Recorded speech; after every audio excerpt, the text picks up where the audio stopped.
You can't control everything that happens to you, but you can control how you respond to it. You can choose to complain, rant, blame, or you can come out stronger and better. This is how I built that version of me. 3 simple but brutal truths that made me mentally stronger, one day at a time.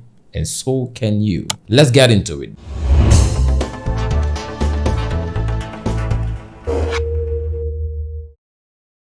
Number 1 is to stop outsourcing your mood. Your peace isn't public property. You won't build mental strength if your emotions are unstable, if every small external noise has access to your internal thermostat. This is both exhausting and dangerous because when your peace depends on who responds, who compliments, or who remembers your birthday, you've almost lost control of your emotional home. Decide today how you want to show up every day. This is one of the most transformative changes you can implement today for your mental health. It is powerful. It puts you in the ownership seat, and regardless of what happens in your day, you are owning your emotional health. You are calm, calculated, and driven. And so take responsibility for how you want to feel, and you will show up accordingly. That is mental strength. And number 2 is to do hard things on purpose. If you avoid it today, you will fear it tomorrow. Discomfort avoided becomes danger imagined. The more you avoid hard conversation, the scarier they feel. The more you run from uncertainty, the more powerless you feel. The more you dodge discomfort, the more fear controls your life. So every time you avoid something because it's awkward or uncomfortable, your mind registers that thing as unsafe and it rewires it as fear even the next time. So you're literally training your brain to be anxious. Confidence doesn't come before action, it comes from it. Courage is built by showing up while scared. Every single time you face something hard and you didn't break, your brain learns you're capable. And so now I do hard things on purpose, and so can you. Avoidance is the real threat. And every time you take one small brave step forward, you take fear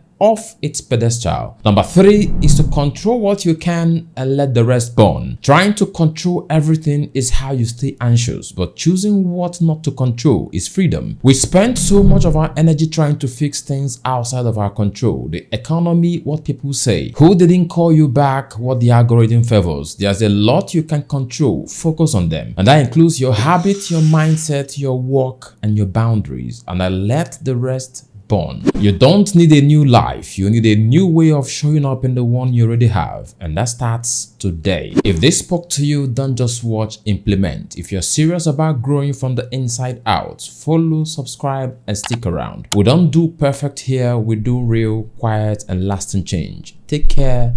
Bye bye.